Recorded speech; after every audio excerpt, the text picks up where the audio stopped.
তো বন্ধুরা আজকে দেখো, কালকে এটা দেখিয়েছিলাম আমি চা খাচ্ছি, তারপর ওখান থেকে বেরিয়ে খানিকটা গিয়ে আবার একটা চা বাগান ছিল। তো তার সামনে একটা এরকম ভিউ ছিল, আমরা সেখানে সবাই ফটো তুলছিলাম।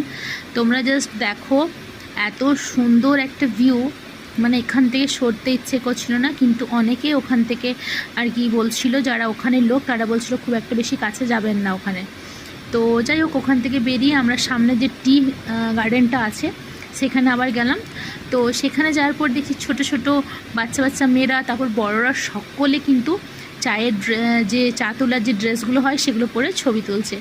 তো সেদিকে আমি আর না গিয়ে চলে এলাম এখানে। এটা হচ্ছে লাভার্স পয়েন্ট। তো এখানে ভীষণ সুন্দর একটা ভিউ রয়েছে, তাছাড়াও রয়েছে এরকম ছোট ছোট স্টল করা, যেখানে তোমাদের খিদে পেলে তোমরা অনায়াসেই কিছু কিনে খেতে পারবে।